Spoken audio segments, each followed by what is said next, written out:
Rusia secara tegas menolak keputusan Pengadilan Kriminal Internasional atau ICC yang menerbitkan surat penangkapan terhadap Presiden Vladimir Putin.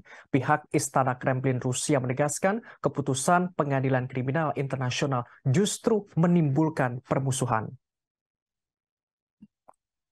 Dikutip dari Kompas.com yang dilansir dari Reuters pada Selasa 21 Maret, juru bicara Istana Kepresidenan Kremlin Rusia Dmitry Peskov memberikan penjelasan. Ia membeberkan Rusia bereaksi dengan tenang dan masih terus melanjutkan tugas-tugasnya. Juru bicara mengatakan surat perintah penangkapan tersebut jelas-jelas merupakan tanda permusuhan terhadap Rusia dan Putin secara pribadi. Pihaknya mengaku menyaksikan begitu banyak aksi permusuhan terhadap Rusia dan Putin. Dia menambahkan, Rusia tetaplah memperhatikan dan mencatatnya terkait persoalan keputusan tersebut. Pengadilan Kriminal Internasional menerbitkan surat perintah penangkapan Presiden Rusia Vladimir Putin pada Jumat 17 Maret. Alasan penangkapan ini lantaran Putin dituduh melakukan kejahatan perang, yakni mendeportasi anak-anak Ukraina secara ilegal. Diketahui selain Putin, Pengadilan Kriminal Internasional juga mengeluarkan surat perintah penangkapan terhadap Maria Lvova-Belova. Sosoknya merupakan komisaris kepresidenan Rusia untuk hak-hak anak. Ia juga dituduh melakukan kejahatan perang, yakni mendeportasi anak-anak Ukraina secara ilegal. Diketahui surat perintah penangkapan Pengadilan Kriminal Internasional biasanya dirahasiakan untuk melindungi korban dan saksi dan juga untuk mengamankan penyelidikan.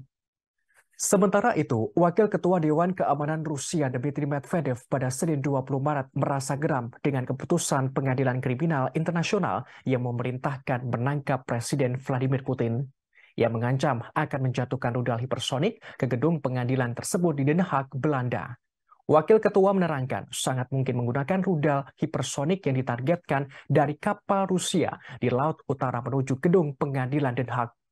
Sementara itu, Komite Investigasi Rusia akan membongkar dan menyelidiki kasus pidana terhadap Jaksa Pengadilan Kriminal Internasional Karim Ahmad Khan dan beberapa hakim Pengadilan Kriminal Internasional. Disebutkan Jaksa Pengadilan Kriminal Internasional Karim Ahmad Khan akan diselidiki atas tuduhan melanggar hukum Rusia setelah merilis surat penangkapan Putin. Komite Investigasi Rusia menerangkan Karim Khan sedang diselidiki atas dasar penuntutan pidana terhadap seseorang yang diketahui tidak bersalah. Jaksa itu juga diselidiki atas dasar persiapan serangan terhadap perwakilan negara asing yang mendapatkan perlindungan internasional. Sebagaimana diketahui, Komite Internasional Rusia mengatakan telah membuka kasus terhadap Jaksa ICC Karim Ahmad Khan, Hakim Tomoko Akade, Rosario Salvatore Aitala, dan Sergio Gerardo Ugalde Godinez. Karim Khan diduga mengirim petisi pada 22 Februari tahun ini ke Kamar Pra-Persidangan Pengadilan Kriminal Internasional. Hal ini untuk mendapatkan surat perintah penangkapan Putin dan Komisaris Hak-Hak Anak Rusia Maria Lvova-Belova. Keduanya dituduh bertanggung jawab atas deportasi ilegal anak-anak dari Ukraina. Petisinya disetujui oleh para hakim yang disebutkan di atas. Komite Investigasi Rusia menggambarkan surat perintah penangkapan Vladimir Putin sebagai hal yang jelas ilegal. Terima kasih sudah nonton. Jangan lupa like, subscribe, dan share ya.